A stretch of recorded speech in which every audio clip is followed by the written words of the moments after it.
আসসালামু আলাইকুম প্রিয় ওস্তাদ। ওয়ালাইকুম আসসালাম রহমতুল্লাহ বারাকাতু। জি, আমি মুর্শিদাবাদের বাসিন্দা, বর্তমান কেরালা থেকে বলছি। বলেন।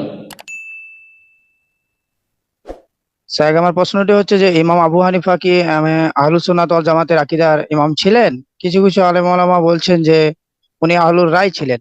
তো এই মতামত নিয়ে কিছু বলবেন, এবং ইমাম আবু হানিফা রাহমাতুল্লাহ কি কোরআনকে মাখলুক বলেছেন?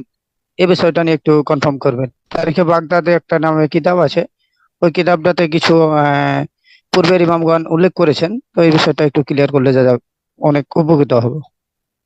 ইমাম আবু হানিফা রাহিমাহুল্লাহ আহলে সুন্নাত ওয়াল জামাতের ইমাম ছিলেন, এটাই সঠিক কথা। তবে তিনি ভুলের ঊর্ধ্বে ছিলেন না, ভুলের ঊর্ধ্বে তিনি ছিলেন না। তবে তার যে ভুলগুলি সেগুলি প্রায় ফিকহি মাসাইলের ক্ষেত্রে। আহলুর রায় হওয়া মানে আহলে সুন্নাত থেকে বেরিয়ে যাওয়া নয়। আহলুর রায় মানে আকিদা মানহাজ আহলে সুন্নাত, কিন্তু তিনি ফিকহি মাসলা মাসাইলে হাদিস চর্চার চাইতে যুক্তিকে বেশি প্রাধান্য দিয়েছেন। হাদিসের জ্ঞান অর্জনের জন্য তার সফর খুব কম, অন্যান্য মুহাদ্দিসিনদের মতো নয়। তো এইটুকু শুধু তার ত্রুটি। বাকি কথা হলো যে তার আকীদায় সমস্যা ছিল। তিনি কোরআনকে মাখলুক বলেছেন, যে কথাগুলি সেগুলি অতি বাড়াবাড়ি তার সম্পর্কে বা অবিচার করা। তারিখে বাগদাদে যেই কথাগুলি তার সম্পর্কে রয়েছে সেগুলি তিন রকমের রয়েছে। বিভিন্ন উক্তিগুলি তারিখে বাগদাদে নকল করা হয়েছে। তার মধ্যে কিছু কিছু উক্তি রয়েছে যেগুলি আকিদা তো বড় ধরনের ত্রুটি ছিল বলা হয়েছে। কিছুতে আছে যে না, তার আকিদাই ছিল না, কিন্তু তার স্মৃতিশক্তি আর হাদিস সংরক্ষণের ক্ষেত্রে, হাদিস চর্চার ক্ষেত্রে ত্রুটি ছিল, ইত্যাদি এসব। আর কিছু আছে যারা অন্ধ ভক্তি প্রকাশ করেছে। এই তিন রকমের উক্তি বিভিন্ন কিতাবাদি পড়লে পাওয়া যায়। সুতরাং তার মধ্যে আমরা মধ্যম পন্থা অবলম্বন করব।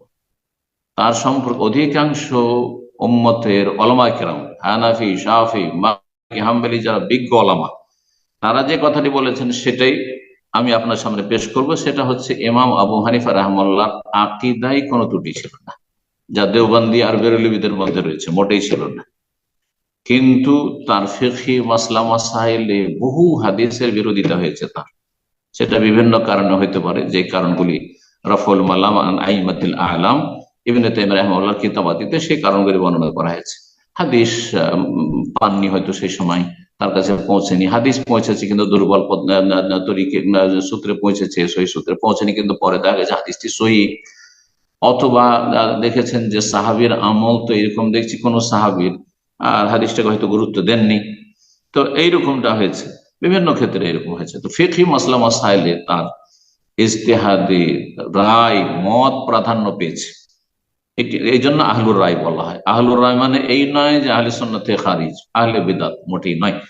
এরকম ভুল প্রাথমিক স্তরের ভাইরা এরকম বুঝবেন না, এবং এত বড় একজন ইমাম সম্পর্কে এইরকম বিরূপ মন্তব্য করবেন না। আর ইমাম আবু হানিফা রাহিমাহুল্লাহ যেসব ত্রুটিগুলো রয়েছে সেগুলো নিয়ে চর্চা করার চাইতে নিজের সংশোধন করা বেশি ভালো। তিনি দুনিয়া থেকে চলে গেছেন, আর তারপরে আমাদেরকে যেটা করতে হবে যে তার দোষ চর্চা করার প্রয়োজন নেই, কারণ সেটা করলে সমাজে আরো বিদ্বেষ আর শত্রুতা ছড়াবে। কিন্তু বর্তমান যুগে যারা ইমাম আবু হানিফার দোহাই দিয়ে শিরক বেদাতে লিপ্ত রয়েছে, মিলাদ কিয়ামে লিপ্ত রয়েছে, মাজার পূজায় লিপ্ত রয়েছে, পীর মরিদের গুমরাহিতে লিপ্ত রয়েছে, সুফি ইজমে, আর এই তাবিজ তোমারে লিপ্ত রয়েছে। ইমাম আবু হানিফা তাবিজ করতেন নাকি? হ্যাঁ, ইমাম আবু হানিফার আকীদায় শিরক ছিল নাকি? ইমাম আবু হানিফা রাহিমাহুল্লাহ কি এই সুফিদের মতো এই ফানায় বিশ্বাসী ছিলেন নাকি? আর হুলুল আর ওয়াহদাতুল ওজুদের কুফরিতে বিশ্বাসী ছিলেন নাকি? তো বর্তমান যুগের দেওবন্দি বেরেলভিদের আকীদা এইগুলো সব। তো কথা হচ্ছে আমাদের এই জাতিকে সংশোধন করতে হবে, যে তোমাদের সাথে আবু হানিফা রাহিমাহুল্লাহর কোনো সম্পর্ক নাই আছে, তোমরা শুধু নামে মাত্র তার নামটা ইউজ করছো। তো এটা হচ্ছে উপকারী কাজ। আর ইমাম আবু হানিফা রাহিমাহুল্লাহর ব্যক্তিত্বের উপর আঘাত করা, আক্রমণ করা, এইটা ক্ষতি সাধন করা।